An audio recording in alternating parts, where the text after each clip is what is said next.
This past week on AEW Dynamite, we saw the arrival of Renee Paquette, formerly known as Renee Young on WWE. Now, you might be thinking, this seems pretty cool, right? We've got someone else to be a broadcaster, doing some interviews, cool. She's experienced, that's going to be great for AEW. But it's more than that. Renee Paquette is essentially wrestling broadcast royalty at this point. She's been around the business for many years. I think it kind of goes understated, the work that she did in WWE and the way she managed to shape some of those backstage segments and get her personality across.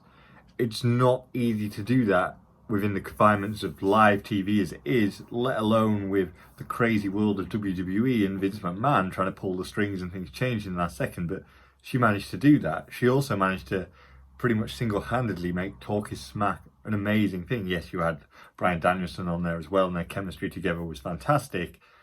But she kind of single-handedly did that. She's a pioneer of her craft, and that's what AEW's getting.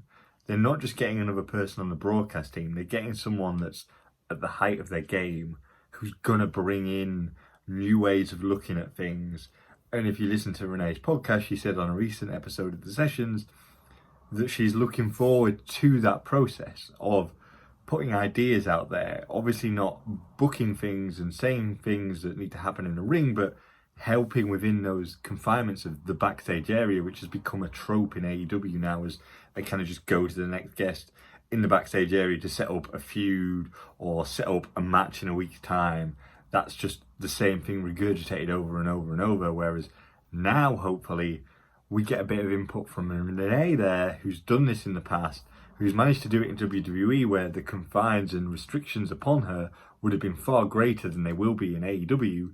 And this allows AEW to progress massively. There's a weakness there. I like to think that Tony Khan's seen that, and Tony Khan has brought Renee in to fix that issue. That's a glaring issue. They even make jokes of it. MJF makes jokes of it, but they're still doing it at this point. It's fine pointing the thing out, but eventually you have to fix it. And this signing of Renee just closes that gap, bridges that gap.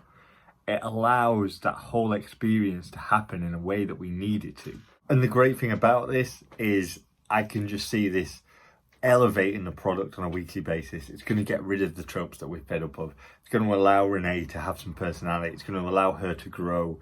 Not that she really needs it. She's fantastic. She's the finished article. I'm a huge fan. You probably can tell by the way I'm talking about her. And we'll get that week in, week out with Renee. Apparently her schedule is that she's going to be there, Rampage and Dynamite. It's only going to allow her to blossom. I think she's going to be able to steer those segments and steer those things. We're also getting Renee sitting down segments as well. So we're getting her with Daniel Bryan next week, which is going to be great. Or this week, I should say, which is going to be fantastic. You know those two have got chemistry from the time together on Talking Smack. And again, it's just going to elevate the product. It's going to allow more storytelling. It's going to allow for more emotions. The backstage segments don't need to be as dry and as just there for the sake of being there and moving the story forward just because that's the only way they can think to do it. We'll get some creativity there. So I'm really happy she's on board. What do you guys think? Let me know in the comments below. And don't forget to like, share and subscribe to German Suplex.